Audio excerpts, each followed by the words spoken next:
But I'm so confused how there's nobody who thinks he's an overrated quarterback in the NFL.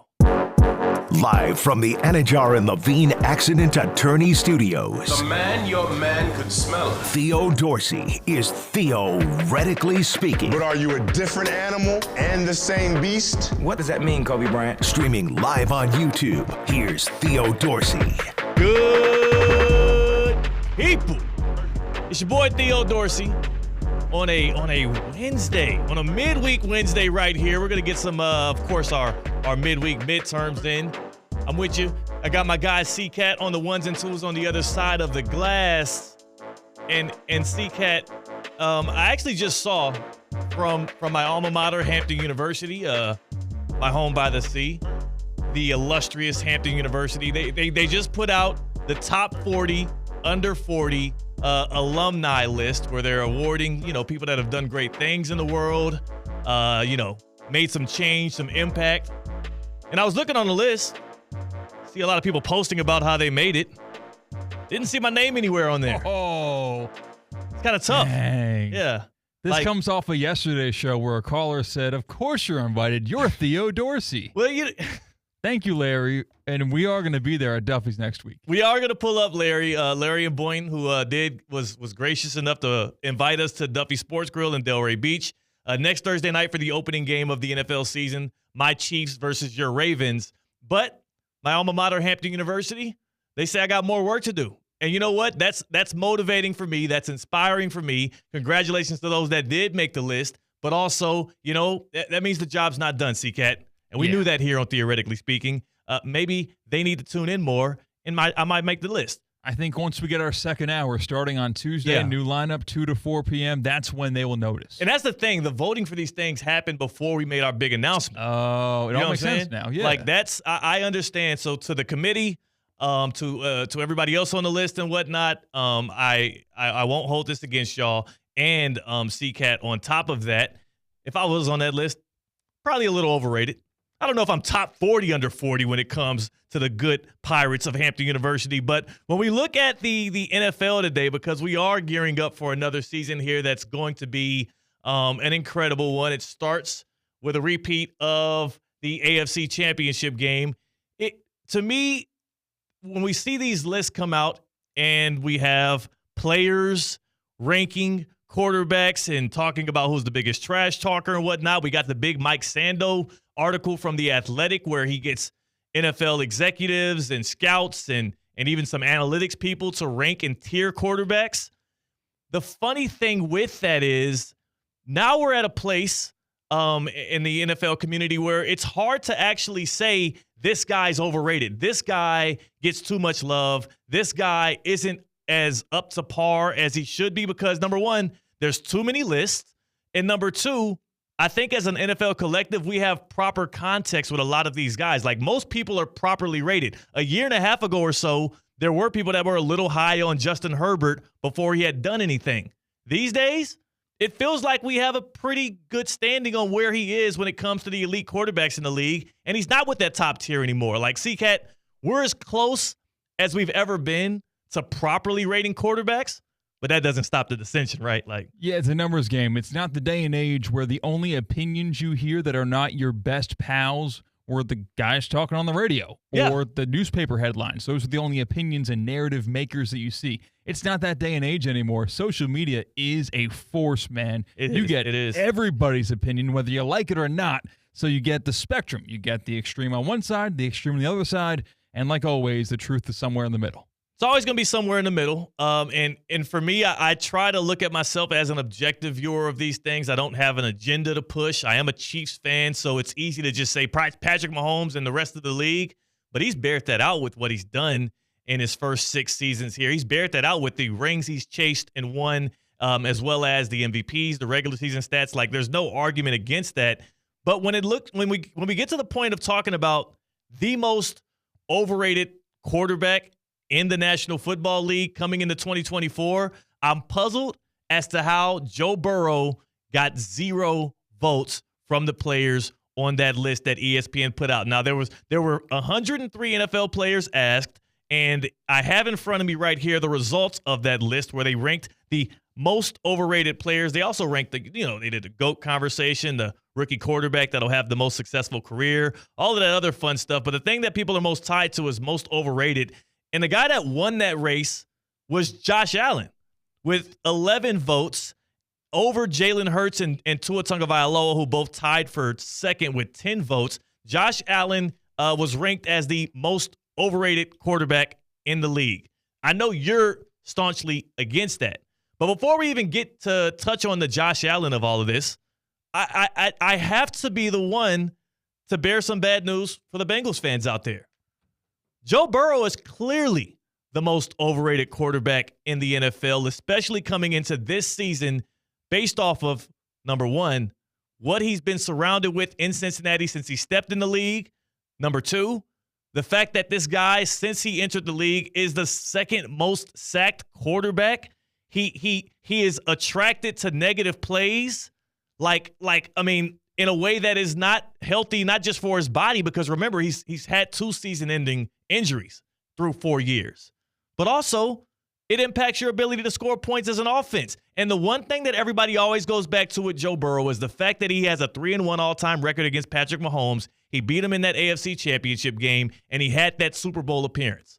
But for you to be a quarterback in this league and to want to be a Tier 1 guy, and we celebrate you as such, if your one claim to fame is that you beat Patrick Mahomes more times than you haven't, but you still don't have a Super Bowl ring around your finger, I think we're a little too early on the Joe Burrow train. And when I say that, I say it in just because just last calendar year, in January of 2023, following the Bengals win over the Bills in the playoffs, where Joe Burrow had another good game, it was in the snow, it was an amazing performance, I had to sit back and listen to Dan Orlovsky on Get Up. Again, this is from January of 2023, not even like 18 months ago, say that Joe Burrow is better than Patrick Mahomes. Patrick Mahomes, best player. He's the most talented player in the NFL, and he's the most dynamic weapon. Joe Burrow's the best quarterback in football. When it comes to quarterbacking, when it comes to understanding play calls, when it comes to understanding what you have to do with the football, when it comes to understanding what the defense is, when it comes to understanding pocket manipulation, when it comes to timing and rhythm and accuracy and ball play, Joe Burrow's the best. He's the standard right now. Since Orlovsky said that Patrick Mahomes has done nothing but win back-to-back Super Bowls, Meanwhile, Burrow has missed half of a season because of his injury-prone nature. And on top of that, Mahomes did so last year with guys like Kadarius Toney punting games away, with guys like Jawan Taylor lining up offsides over and over again, and a receiving core that would rival some of the worst in the league in 2023 that thankfully the Chiefs addressed this offseason. Patrick Mahomes has done everything in his own ability to create a chasm between him and the rest of the quarterbacks in the NFL that there should be no comparison. And the most overrated quarterback in the league is any guy that you put in a similar tier with Patrick Mahomes. And time again, whether it's from fans of the NFL or Mike Sando's article where they surveyed all those GMs and executives, and they have Mahomes, Allen, and Burrow in that tier 1, there needs to be a tier 0. There needs to be a space of itself for a guy like Patrick Mahomes, whose playoff record, C-Cat, his playoff record is better than any singular season record that Josh Allen or Joe Burrow have done in a regular season. I'm talking about win-or-go-home games. Patrick Mahomes is 15-3. Yeah, it's crazy. But no one's arguing that any of these guys discussed, whether it be Allen, Burrow, Lamar, go down the list, no one's ever arguing that they are approaching Mahomes in the year of our Lord 2024. They better not.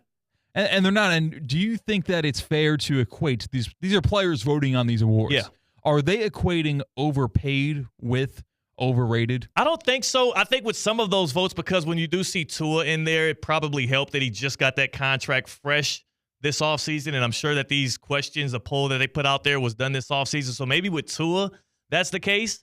But with Josh Allen, he's not even one of the top 5-6 paid quarterbacks in the league right now. Like, there's no way he would be voted for most overrated if it was a money versus value thing. I think he is actually kind of properly rated. Like, he turns the ball over a lot. He's a reckless quarterback. He's very volatile. But the high end with Josh Allen, it does mirror what we got from Cam Newton in those years in Carolina, which is just magical. I get the Josh Allen infatuation. I still do think that there's no comping him to what Mahomes has been able to do for the Chiefs. Yeah, the correlation I saw on those 6 questions that all these NFL players were asked about players in the NFL, most trash-talking player was Josh Allen also. So that screams butthurt. That screams jealousy. You're mean to me in the field. You say mean things. So you know what? You're overrated. I said it. It could be, right? Also, if you're Josh Allen, you haven't made a Super Bowl yet. You haven't won a regular season award in a way that's meaningful, and we haven't seen you without Stephon Diggs. We're going to get a great data point on Josh Allen this year with the new-look Bills. I'm excited to see that. And though the NFL players did rate him as the most overrated player in the league, I don't think that's necessarily fair yet. We'll find out in 2024. But I'm curious to you, who is the most overrated quarterback in the league coming into 2024? I say it's clearly Joe Burrow, and that will bear itself out. What say you? Hit us up on the Baptist Health Hotline here on Theoretically Speaking. Hit us up on the Baptist Health Hotline. Who is the most overrated quarterback in the league? Are you experiencing foot and ankle pain and need to see an expert in the field? Baptist Health Orthopedic Care is a team of foot and ankle orthopedic surgeons and specialists who are regarded as leaders in their specialty. Visit baptisthealth.net/ortho to learn more today. Baptist Health Orthopedic Care combines its resources of experienced physicians and leading-edge treatments and technology to provide advanced orthopedic, foot and ankle, joint replacement, spine, and sports medicine care. Visit baptisthealth.net/ortho for more information today. Baptist Health Orthopedic Care has offices conveniently located in Palm Beach County through the Florida Keys. Learn more by visiting baptisthealth.net/ortho. 888-760-3776 to you, who is the most overrated quarterback in the NFL? And might it be Bo Nix, who was the 6th best quarterback in his class, but's going to start week 1 for the Broncos? Like, he's an NFL starter, and the guy wasn't even in the top 5 at his position in his class. Maybe he's in it. No, you cannot call Bo Nix the most overrated quarterback in the NFL. That's lunacy. Why not? Because he hasn't been rated yet. I mean, you can't put any rookie quarterback until we've seen them play a game. Obviously, but I'm just saying, like, it has to be somebody off the beaten path, because I do feel like coming at some of these guys who have proven themselves to a certain extent, we properly rate these dudes. Justin Herbert is properly rated. Tua Tagovailoa, we're not saying he's the elite of the elites. We don't think he's going to lead the Dolphins to a Super Bowl this year, but he's really good. He led the league in passing last year, and the team that drafted him and the coach that has been optimistic with him and that has poured confidence into him and has evolved an offense around him that has, provided for him to show his strengths in a way that we haven't seen before, when he was under Flores at least. Like, he got paid by that team because he's that valuable to that team. I don't think we have a guy that's actually overrated by the masses. I think that we're pretty leveled out, except for Joe Burrow, and it's all because of the 3-1 record and the Burrowhead Stadium and all of the hype that came around that. I mean, Eli Manning made his career off of beating the GOAT, and that's what Joe Burrow's done so far, except he's done so without actually getting a ring. And also, Joe Burrow looked a whole lot cooler doing it. Yeah. And he looked like both in a way of the aura and the jokes about the Joe Sicey and all of that, but no, like his numbers are better. They jump off the screen a lot better in the regular season and in the playoffs. You want to know just a line out of that Mike Sando, The Athletic article with the quarterback tiers that jumped out to me? What's that? A defensive coordinator in the league, and again, it's all anonymous, said Joe Burrow, a cool, calm, collected Kirk Cousins.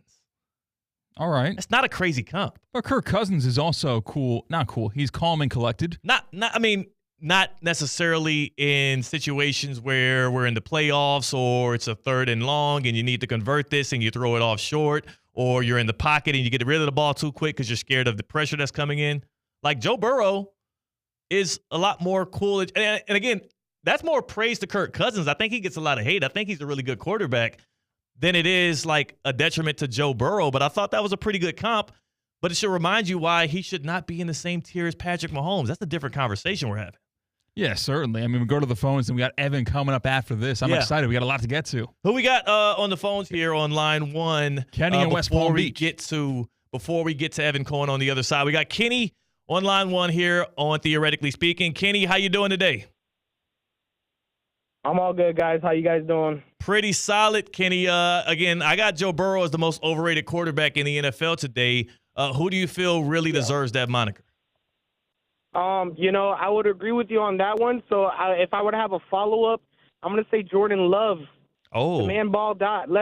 Latter half of the season, don't get me wrong, but I mean, they made him the highest paid quarterback because he beat the Cowboys in the playoffs. Who doesn't beat the Cowboys in the playoffs? Hey, that's the spirit of the conversation. On that one. I absolutely love that, Kenny. I appreciate your call. That's kind of straight on. I love that. I mean, a dig at the Cowboys and belittling the accomplishments of a Green Bay Packers star. Gotta love that. But what I will say with Jordan Love is nobody knows Jordan Love better than the team that drafted him and has had him in that locker room for the past 4 years. They've got the most context on him. And that year and some change, that year and that one playoff win was enough for them to pay him through the roof. So if they rock with it, I don't see how we can doubt that with Jordan Love. He's not overrated. We got to stop. We got to pump the brakes. C-Cat, we got to get Evan Cohen on the other side here from Unsportsmanlike that joins us, and we have a big special surprise for him because his big day is coming up. So I can't wait to get to that as well as get him to predict the QB1 for the Patriots because Gerard Mayo's out here teasing us with QB1. We'll see what Evan thinks. That's C-Cat. I'm Theo Dorsey. We're Theoretically Speaking on ESPN 106.3.